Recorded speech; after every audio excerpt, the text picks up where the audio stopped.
Grabe, ang lakas ng ulan mga idol. Oh, baha na mga idol. Paano kung dumating ang mga tao itong mga idol magtrabaho? Paano magtrabaho nito? 3 araw na ito mga idol. Wala namang bagyo mga idol, pero anong nangyari nito? Oh, nako. Lakas-lakas talaga. Dito ako sa loob ng container mga idol. Oh. Kahapon ako nandito. Umuwi lang ako sa opisina kagabi mga idol para doon natulog. Tapos daling araw, balik ako dito mga idol. Nakakahiya, daming tao doon mga idol. Hindi rin nakauwi, stranded.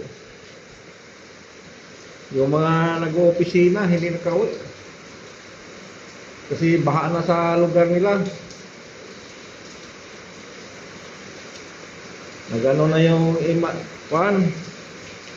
emerging anong tawag ito? Naganaos na yung gobyerno mga idol na nag-orange warning na dito.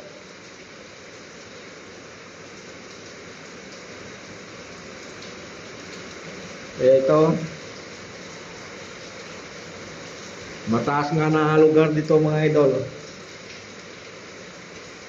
Sabi lang mga idol, dito daw sa Palawan, walang baha. Walang baha mga idol dito sa city sa Puerto Princesa. Pero sa ibang lugar mga idol, may mga landslide din pala mga idol. Malambot yung lupa. Kaya, ang iba, hindi lang umuwi. Kasi nakamotor sila, baka ma-stranded lang sila o kaya tumirik yung mga motor nila.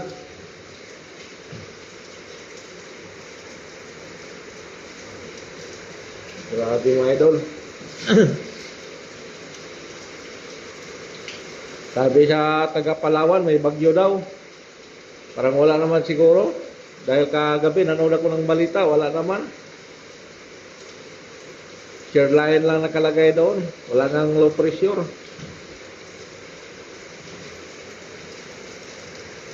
Pero ang taga Palawan, tawag lang pag ganito mga medyo malakas ng ulan.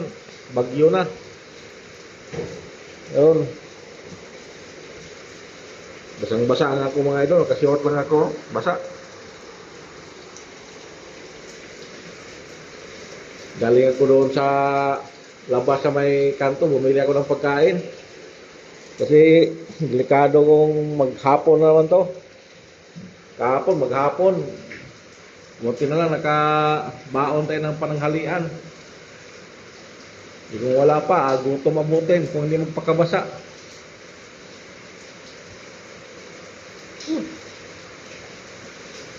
Ito mga idol. Medyo malayo lang ako sa opisina mga idol. Dito ako sa kalagitnaan.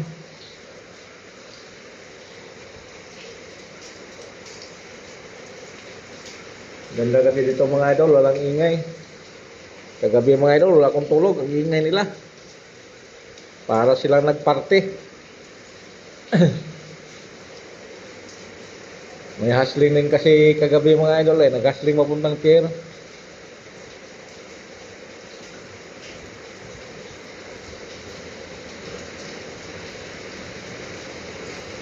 Ito ngayon no.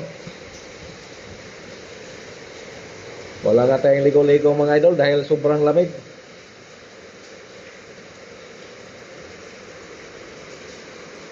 Ibang klima dito sa Palawan mga idol. Ang lamig dito, grabe talaga. Parang yung pagbukas mo sa refrigerator, parang ganyan. Nagkadalawang kumot nga ako kagabi mga idol. Lamig pa rin. So mga idol, tambay lang muna tayo dito. Oh. Please comment na lang sa baba mga idol kung may ulan ba sa inyo. Dito sa Puerto Princesa ngayon, nandito. Ulan, 3 araw na to.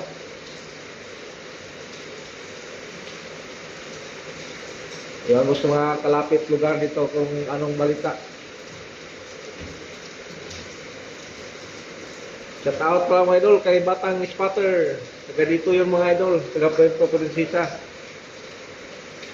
Papa niya yung, daddy niya yung nagmaniho sa pop-up door doon, nag-viral na nakaraang buwan. Pero ngayon mga idol, huminto yung papa niya kasi pinuhuli na yung mga pop-up door.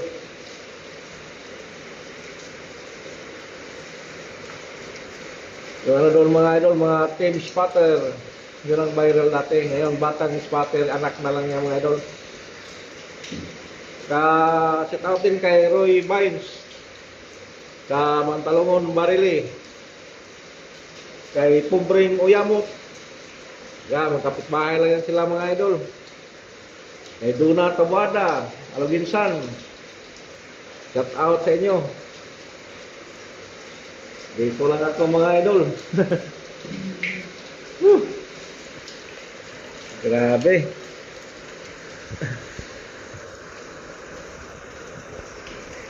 Sige mga idol, thank you for watching and please like and share sa video natin.